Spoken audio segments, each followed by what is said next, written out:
My name is Pete Kaminsky, Kevin Dombrowski. If you'd like to introduce yourself, I appreciate it. I know Jeff over the years of working out in the field and all that stuff, but I haven't had the pleasure of meeting anybody else. Jesse Davis, Emergency Drain Service. Becky Golembeski, Young's Excavating. Okay. Dave Frame, Bob Frame Plumbing Services. Jeff Wells, HRP Construction. Kurt Young, Young's Excavating. Fantastic, appreciate it. As you guys know, we publish a notification to have you contractors join us in repairs of sewer system going up the house and all that stuff. We have an sewer insurance program going on. Of course, Kevin's more familiar with it than I am, but right now we're looking at getting more contractors on. As far as I know, we will be taking on Clay Township now with the sewer insurance, so it's gonna we're gonna take on more connections and that, if you want to say that. So we're trying to get everything on board to make sure that we can provide the sewer insurance program in a timely manner, I guess you'd say, to anybody that needs a repair and all that stuff. I don't know if you've had a chance to review the sewer insurance policies, program policies. Has everybody got a copy of that? Or? I've got two more coming. Oh, okay, all right. If not, we'll get you copies and all that stuff. And then there is a application that you have to fill out, you know, to get on the program. And that, of course, this is just a preliminary sign up. Downtown review them all and that, and then give their recommendations, I guess you'd say. So this is just trying to get more contractors on board and all that stuff. So this is adding to what you guys previously put in the paper earlier this spring. I think you guys had an ad in for your emergency program and contractors, looking for contractors to come and be pre-qualified. Exactly. So this is just, you're trying to add more to it. Yes, sir. And it is basically for just the repair from what, the back of curb to the house? No, we go, the homeowners actually own their sewer laterals from where it ties into the city main all the way to the outside of the foundation. Okay, so this is real similar to Waterworks now, because Waterworks, I think, is all the way from the court to the house. Now, Yeah. before you guys, Pete, you had two different systems. One was for your primary work within the road right away, and your insurance program only covered from like the curb to the house where things were shallower. You know? So I guess I'm making sure what we're. Yeah, this is the lateral going from the street to the house. Okay. Right now. And of course, you know yourself, Jeff, if there's a situation in the main or whatever that occurs and we can't handle, we'll probably come to you again for your expertise in repair or whatever. That's still there, you know, that But that's above and beyond this, right? Absolutely, Okay. absolutely. But the main thing would be is if anything's wrong with the city main, our sewer department would take care of the sewer main. But if it's out of our, Yeah, if it's over depth or it's wet, you guys can't handle it. exactly. Something like that. And then like you says, that's where inside here you'll see, and hopefully their copies are being made, because then we could have went through it. But it talks a little bit about the contractors of private sewers, public sewers, the registry, job performance on here, the steps on calling 311. Everybody, what the mayor wants is all the calls to go through 311.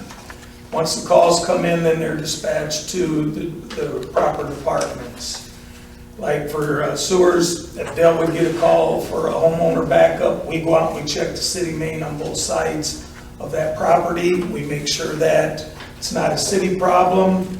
They'll inform the homeowners. They pass out a sheet that is in here explaining to the homeowners, you need to call a we could say professional roto-rooter / licensed or bonded plumber, because there's a ton of people out there that using friends, renting machines, that does not count as an accessible attempt to drive.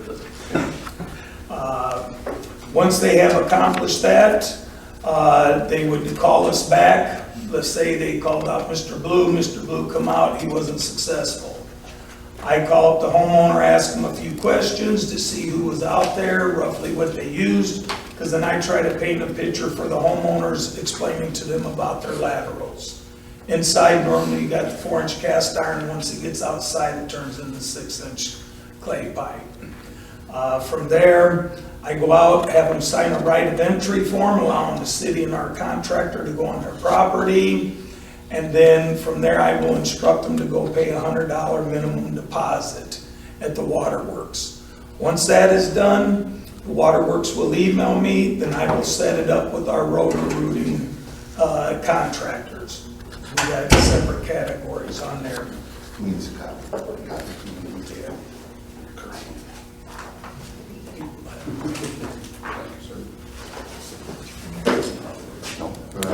So he said this was a pre-qualification form and it goes downtown. Who downtown makes the final decision on this?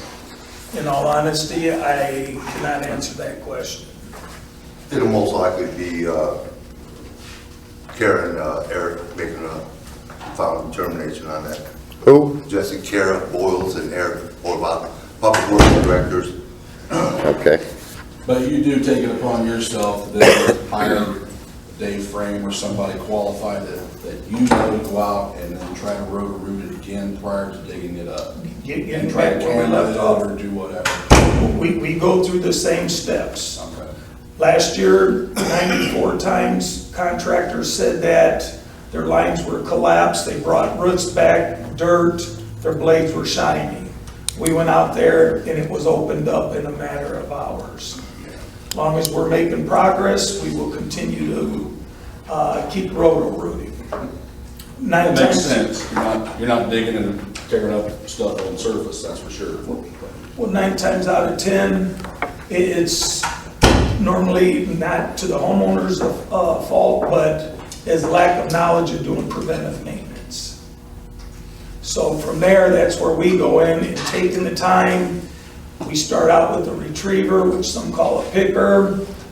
Got to screw that in, pull it out. Then from there, once we get a hole poked in, get it draining if we're successful. From there, then we'll upsize. But we run it back and forth, just not trying to make one attempt to go. I was just making sure that the city was taking it upon themselves to go perform the same task that maybe the homeowner had done already prior to digging it up. So you have a better idea of where we're gonna start digging. Then at that point, my camera is in there, I document it. We'll go out and we'll do a locate, roughly where it's at. We'll make every attempt we can. The reason is because, you've got private property, there may be a deck on top of it, there may be landscaping on top of it or whatever. So the better verification that you have of where those limits are at, for us to call located as a private contractor to dig, the better off we are. Right, and then here it talks about that, any structure, anything that, like you said, a deck, we do not go underneath the deck. If it's a porch, we don't go underneath the porch. Sometimes you're right on that hairline of, where you're locating that sawn at, because the way that the signal comes off, it's real iffy. We do not go under any kind of foundation. When you guys camera this line, do you make a video of it? Is it available to the contractor, the homeowner to take a look after the fact? 9 times out of 10, the homeowner is there and they look at it. But you don't keep a copy on record? I record it, yes. You do record them? We can also do a lateral launch from the sewer if it's a 15-inch or under line, and go from the other side, and with him going from the home side and us going from the street side, we can usually get within a foot or so of where it needs to be. So that eliminates a lot of the dig and probe, so to speak. And correct me if I'm wrong, Kevin, you do camera the line after the work is complete to make sure that all the repairs are completed. up to standards. Same thing after rotor rooting. You're gonna still see spider cracks in the lines, you're gonna see offset joints, you're gonna see small separation, you're gonna see the root infiltration bellies. Them could have been in there for 30 years to 50 years, and just because somebody cameraed it now and you just found it, just as long as it's open and flowing, we will make that determination. I put on watch list if I see some that have a lot of spider cracks in them or starting to egg shape, I put a little watch on it. Getting back to the deductible, then it goes to the homeowners are responsible up to the first $500. The bill's $300, they paid a $100 deductible. The balance of $200, they can put it on their water bill and make monthly payments, or they can put it, they can pay it in full. If the bill's $700 or $10,000, the max they're responsible is that $500. They can make the payment plans or pay it in full on there. Going through them, you'll see what it all talks about with the contractors. Then we get into the definitions on what kind of equipment to have to be a candidate for the city's second opinion on this aspect here. We recommend that we have the 2-blade, the 4-blade, the 6-inch double blade cutters, expandable cutters if you don't, your machine, which has to be adequate, because we run the K1500, we know is one of the best machines out there, anything compatible to that. Make sure you can get out up to 180 feet in length.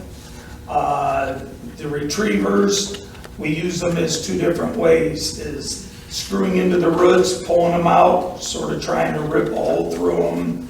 So we got the small spring looking one, and then the other one that has the bigger loop on there.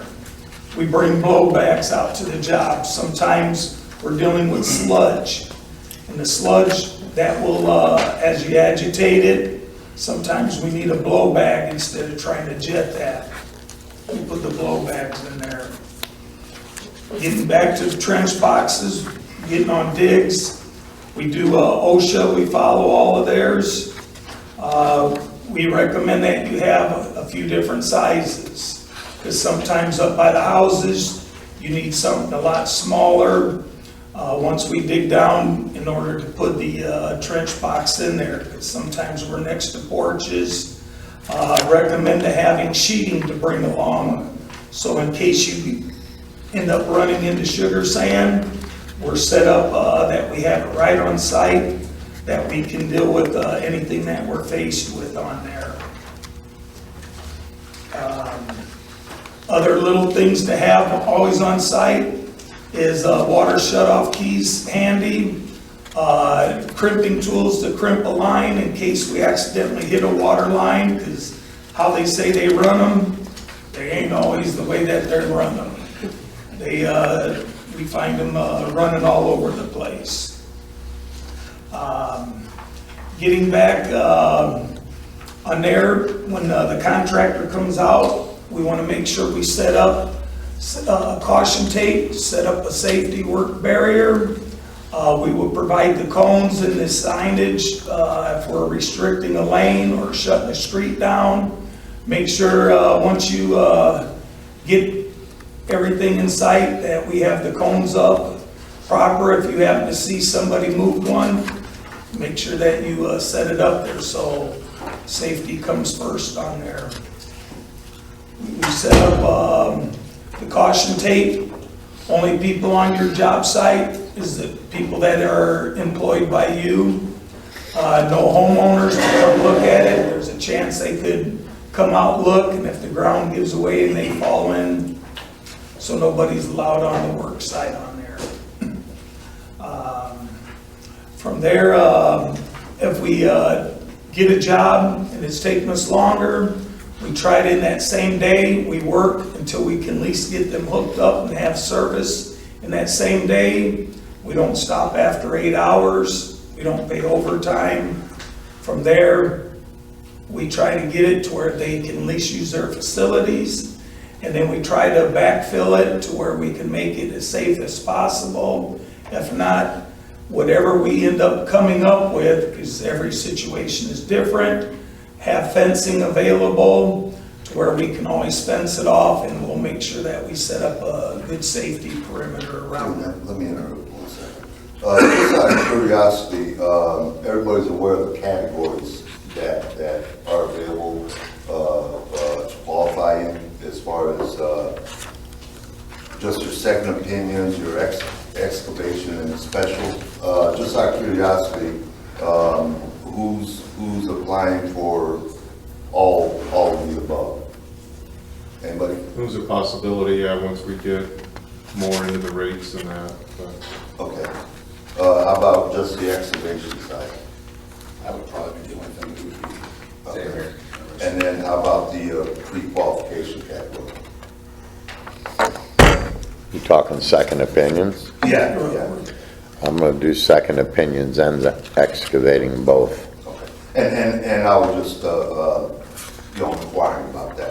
I'm not holding you to it right now. Next, I got a question on that end of it. So you are requiring the contractors to own all this equipment that you've got listed here, and they cannot, if they want to lease equipment, they can't lease equipment, they have to own it?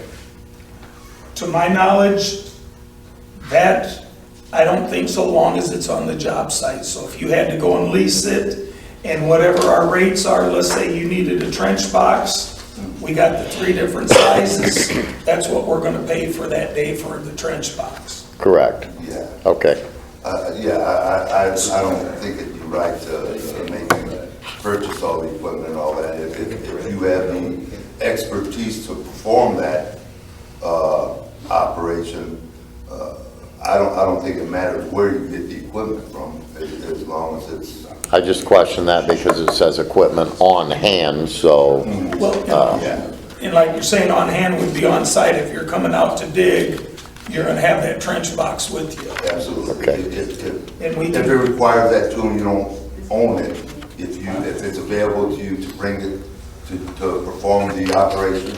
that's because there is a category, if I'm correct, where you can excavate just the shallower ones, not in the street, correct? You don't have to be qualified to excavate every single, out in the street. I don't own an excavator, I don't want to have to dig in the street or worry about the street. and on something like that, what we would do on the rotation, if you happen to come up, and let's say it was a street dig repair, you would pass, and then we would go to the next person. Right. And then just, the chasing the rotation on following. Okay. But it sounds like you're gonna have different contractors for different categories that are gonna be set up for individual rotation types based on your categorization, correct? And availability. And availability. That's, yeah, see, and that's probably the issue, I guess you'd say, that we're facing right now. We have no idea of how many are gonna occur at what time. Right. We might get 5 or 10 at once and then not for a while or whatever, so we just wanna make sure all the ducks are in a row, I guess you'd say, to handle it if it does occur in that, so. It should. You were talking about OSHA with the safety boxes. What about, are you going to require each contractor to have a safety program? Which, In all honesty, I don't know if Kara wants to speak in on that, but I got a feeling down the road, everything will be going to make sure that people are, how would I say, trained in that, to have that competent person up on the top of, Okay. looking down when you. And I think it all goes back to the OSHA regulations, that's probably, we don't want to jeopardize anybody's safety or anything like that. Right. So, yeah, we just want to make sure that the job gets done, and it gets done safely, absolutely. But these rates you have listed in here, these are the rates you're paying per hour, per job? You have to go to the Well, Yes, to answer I'm your just question, saying, you're yes. dating 2014, and we're in 2015, and I can tell you right now that I don't see any rate in there that I could potentially come and do work for. Well, as of this point, I know things are being looked at, but this is what the rates would be that we would be working off. So if we had a second opinion today and we couldn't get through and there was a dig, I'd be calling you up if you was next on the list, saying, okay, need you to come out here, meet us. We normally mark it with green paint, where we found the blockage. And then tomorrow you'd be calling in your emergency locates and we'd be starting to repair tomorrow. We don't start them on Saturdays or Sundays, we don't work. So if it found it on Friday, we'd be setting it up for Monday. And Karen, Annually, according to our policy, we review the rates. And so that would be something we do prior to the beginning of the next calendar year. So what I can pretty much state for the record is that we'll present new rates to the board based on sewer insurance administrators' opinions and recommendations from the past year. So we've had some comments from contractors that work for us currently in the program. So we have some information that we're going to use to try to adjust those rates through Board of Public Works. and that's all I was gonna say, Jeff, right now, I know we're under review, and I was gonna No, that's fine. verify that. If you want to with give that Karen. kind of information Yeah. to Kevin, that would be great. Put that together. And Karen, correct me again if I'm wrong, we want to make it fair and equitable for everybody. We don't want to get drug over coals, but we know you have a livelihood of your business to maintain also. Yeah. So, you know, it's definitely being reviewed, so.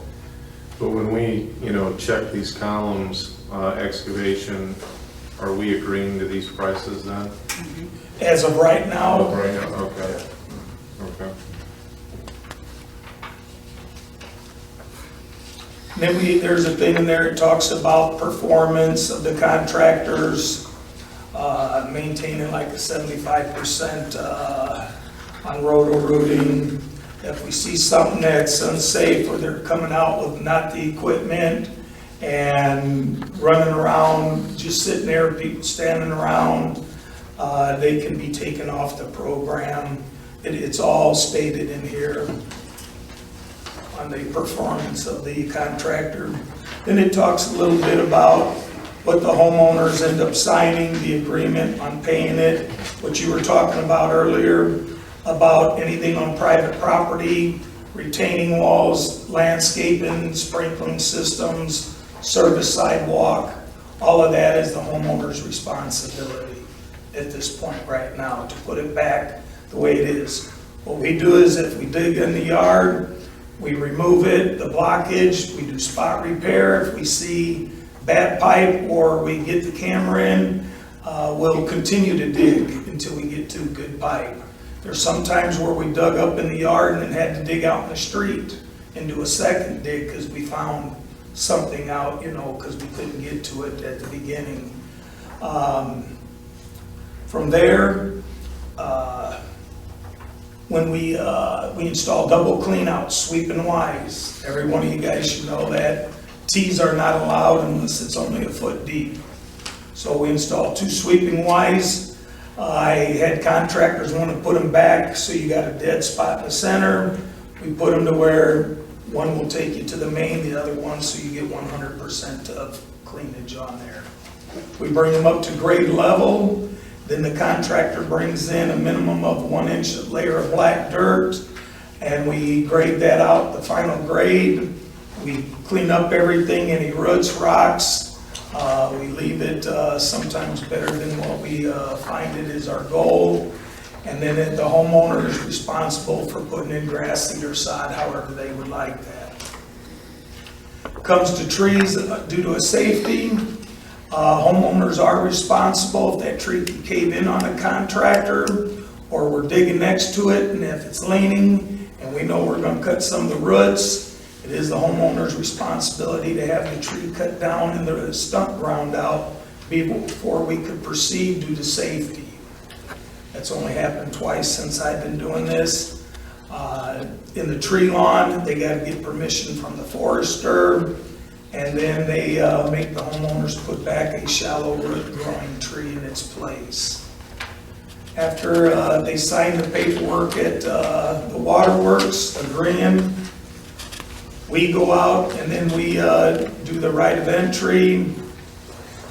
They sign that. Then inside here, it shows the paper that when we go out to check for a backup, every homeowner is given a sheet, or we leave it at the house, because sometimes people are not home, and it tells them, what do I do if I already had a contractor out? What if I do if I haven't? And then it starts coming into filling out the application, which we gave you a separate application that you can have on there besides the whole policy on there.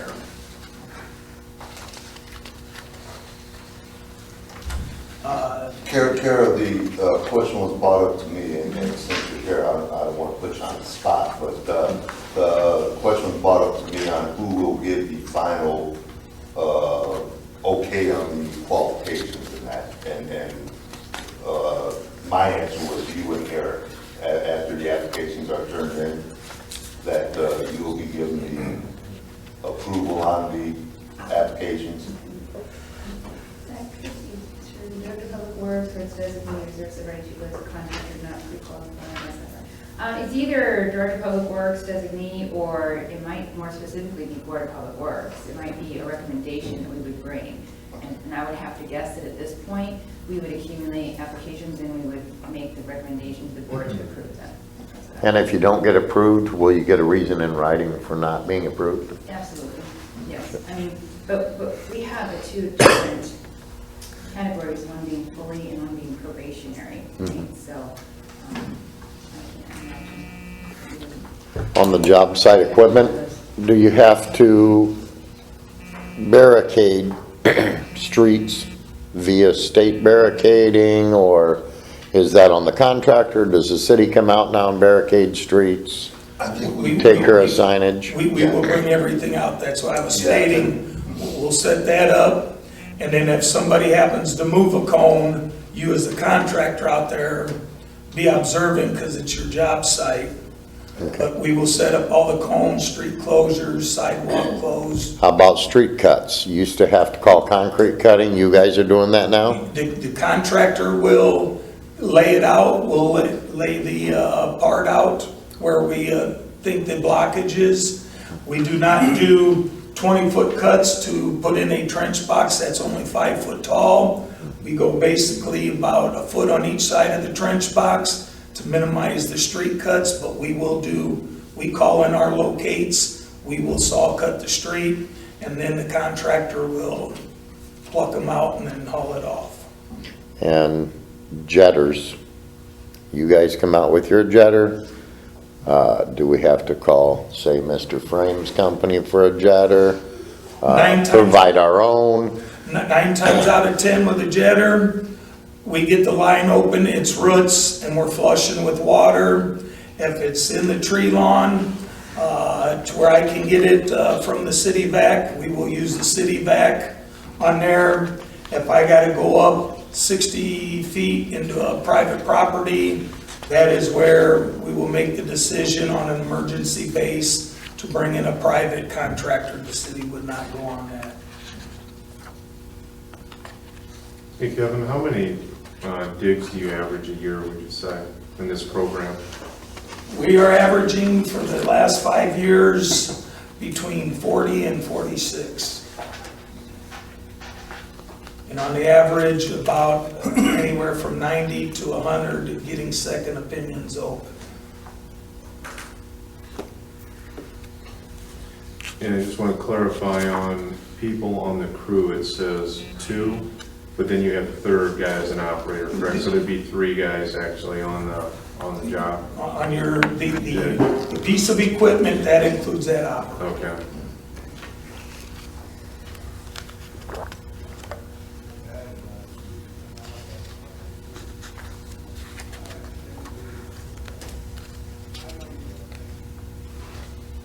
So if, say you looked at the pricing right now, and elected not to do excavating, but after the first of the year, there was some changes. Do you have the opportunity to then maybe get into the excavating side? Okay. Yes, the list, the pre-qualification process is open at any time. Oh, okay. So, I think originally the policy had said annually we would do, we would add contractors to the list, but we made a change not too long ago where we said at any time in the policy you could apply. Okay. But I would say, you know, I mean, we're at your guys' mercy right now. We're looking for contractors to join this program and to work for the city. And so if you have any comments or, you know, feedback that you want to give on what you see, I'll take it. If you want to mark something up and send it to me, I'll give you an email, and I'm more than willing to take that information. We would like to, you know, if timing is an issue, if there are some really good changes that need to be made, we'll make those changes as soon as possible with Board of Public Works, and that way you can continue on and actually do the application soon, with maybe new policies, new rates. Yeah, because I think there's some things on here that, yeah. We know the rates need to be raised. But there's so- also some things we might be able to save you some money that maybe they could go down or a different direction. Also, instead of hourly, maybe a flat, but a job that would save the city some money too. So we'll look at it both directions. Absolutely, and if you guys have done any work for Waterworks, you know, their program's a little bit different, I guess you'd say. They have a flat rate that they set for the repair, and then if there's any special provisions afterwards, then they go to another category or whatever, so, how it's working for them, I'm not 100% sure. It's but- not long before that's gonna change too, so. Yeah, exactly, I don't know, you know, the Similarly, success rate yeah. that they're having with that or anything. so. I think as far as, you know, us, you know, we're all here, we all know we're here for transparency reasons. I mean, this is why this program exists, so that everybody's treated the same, and it's a fair program. Probably the same thing's gonna happen on the water with the insurance.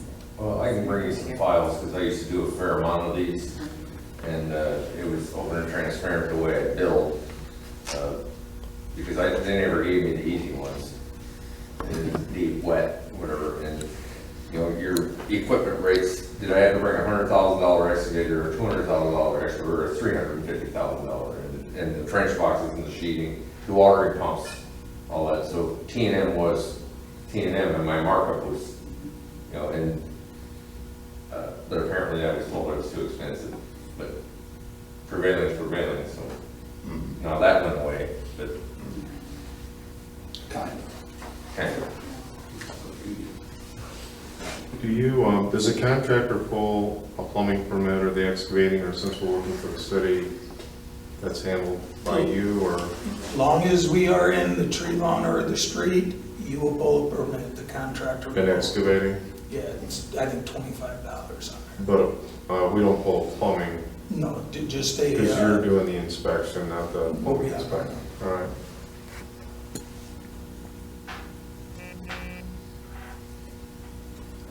I think it's Jeff, when you was talking about your rates, Kara just said, you know, that if you want to email her, you know, your Well, I did rates. quite a few of the repairs before too, and they were usually like Kurt's, they were deep and ugly, but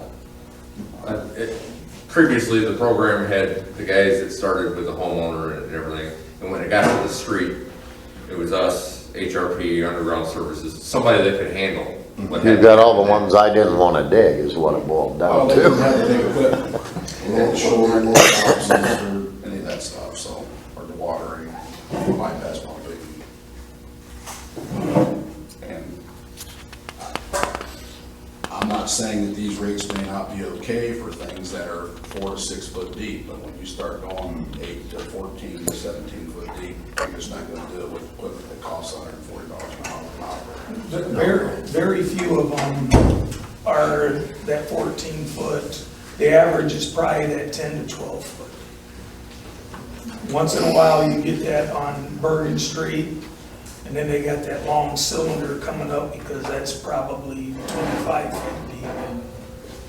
And normally it's a root problem, you know, right at the tap or through the line. Well, anything typically over 5 or 6 foot deep, you're encountering the water, you've surely got the gas and telephone or whatever. Oh, yeah, that's all common, that's typical dig in the tree line, you're gonna be dealing with all that. Yeah. So, yeah, I don't know, I don't think I ever did anything on the curb.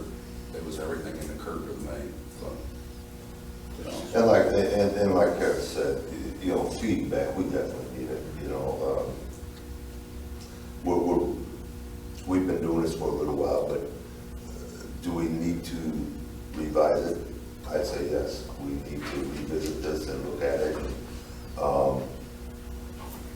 bring it back up, or update it, basically, is what it needs, so. I call it still research and development. I track how many, where our calls are the most from month to month over the years, and it's that bell curve. It's just, there's no really give and take when, how our calls come in. One week, you get 50 calls, and the next week, you get 1. You know, so it's, there's no rhyme or reasoning, you know, early spring, fall. The goal is to help educate the homeowners about doing preventive maintenance, give them tools and, how do I say, techniques and questions to make sure, because the homeowners, like I emphasized earlier, they do own their lateral to where it ties into the city main. A lot of them think now with that NIPSCO insurance that it just stops in the tree lawn over there. Where was this meeting advertised? Obviously, there's not a whole lot of people in here. So kind of curious on who this letter went out to and why the letter didn't specify that this was about the sewer insurance program, as much as the letter that I read said bidding process, which to most contractors means your large jobs that you have to bid on versus these, which are technically a no bid job, correct?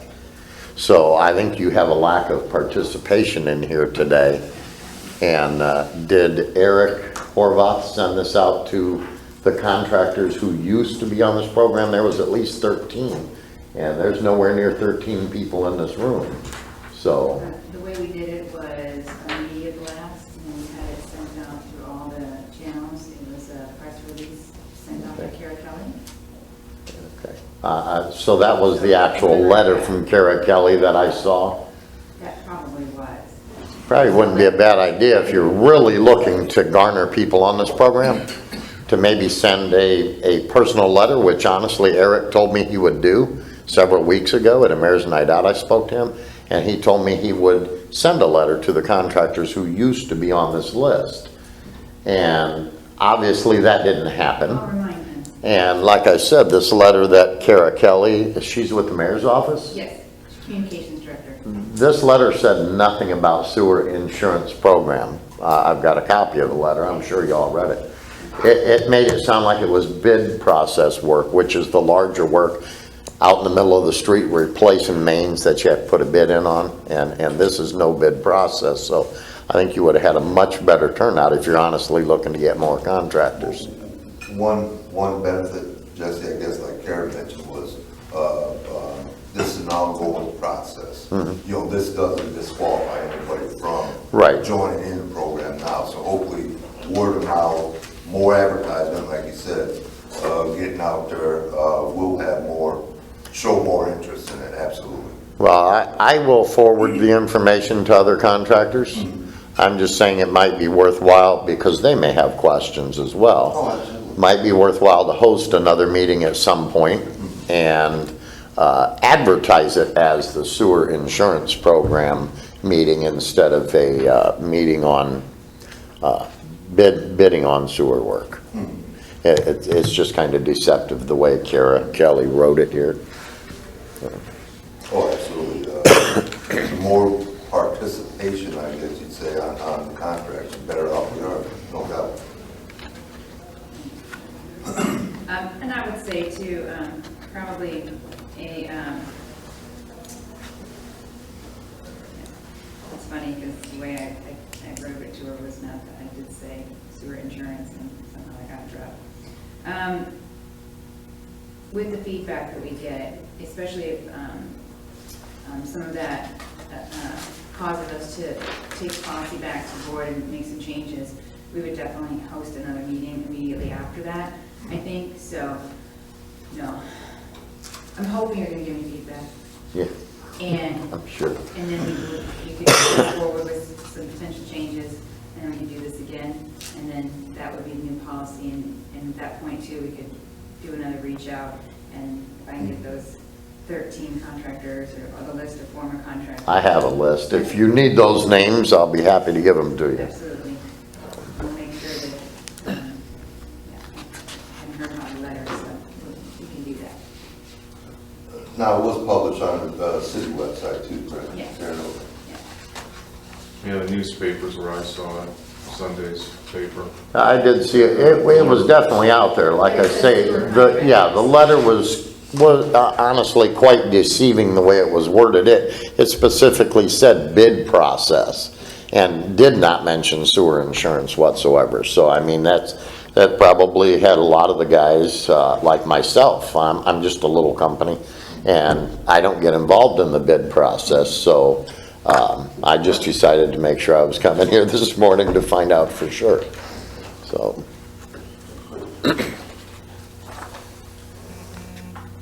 On the application, like, special, is that special equipment that you would have for certain circumstances? You got second opinion excavation, and then special. What is What that? they're talking is you're going greater than 9 feet depths. Oh, okay, And then you would probably be the dewatering, okay. Hydro excavating, that would fit in that box, or? like you said, if we needed to use that, if we had a Okay. bunch of fibers or something and gas lines. Okay.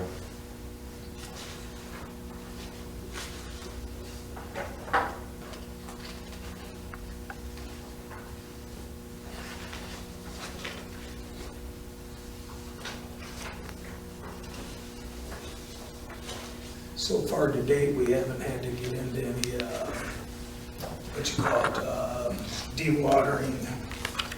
But over on the west side, we know, and then over by Wayne Street, you know, where you can get into some high water tables. yeah, I think there was a few on Jefferson, near Eddy Street or something, years back that were pretty ugly. I think Young's came out and picked up on a couple of Yeah, those you there. guys would know. Yeah. that Over on Liberty on the west side, that big main.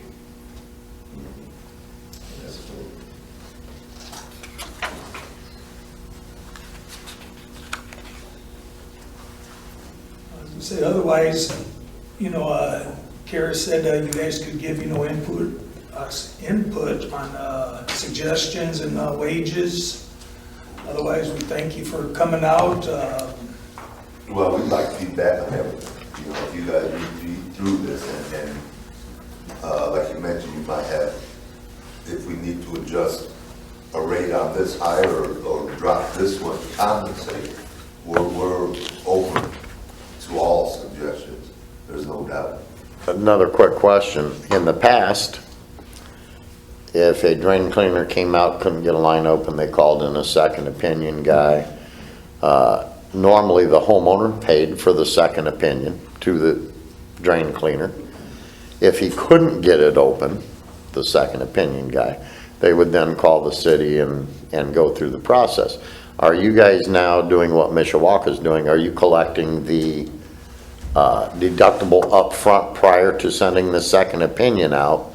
And are you paying the second opinion guy out of that deductible now? Okay, the homeowner has to call one independent person Right, out. initially. And then, once then they'll call us back, and then they pay the $100 minimum deductible out of the 500 they'll be responsible up to. Right. And then that contractor would be paid out of the sewer insurance. Okay, so the second opinion guy is then being paid out of the sewer insurance because you are collecting. The deductible used to be collected after the second opinion if the line couldn't be gotten That's when open. it was dug up before. Right, so that has changed also, so now the deductible's charged prior to the second opinion drain cleaning. A proportion of the deposit. Okay, Homeowner's responsible for up to 500. Up to the, yeah. Right. Anything that would go over the 500 sewer insurance. and they're refunded if, let's say, a second opinion guy comes out, gets it open in an hour, and they've got No, a, they're responsible for, if it's $200, I understand that, but you're saying it's a $500 deductible. So Up if to. they sign the document for up to $500, that would then be changed so they're not on the hook for $5. up to the Okay. $500. You're only on the hook for whatever it costs to get open. that Right, day. right. That's what I'm saying, Okay. up to the $500.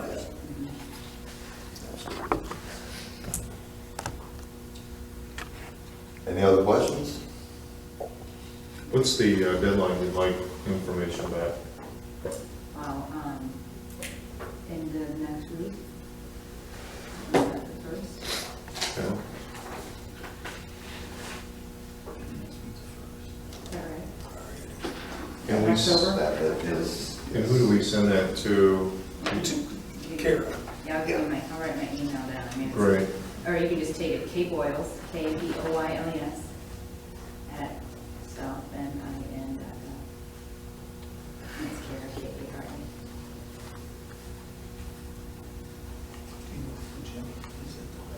Great. And feel free to copy Kevin and Okay. but yeah, definitely, if you got, send it to us and we'll start taking a look. I'm sorry.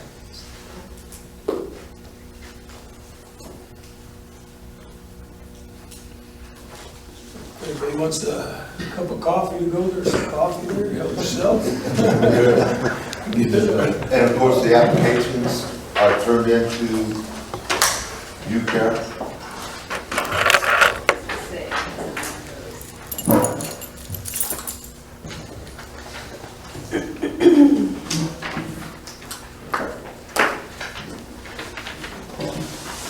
Hey, Alex from 57. Are you guys together? So how many companies are you just two? No, there's one. Three? Four.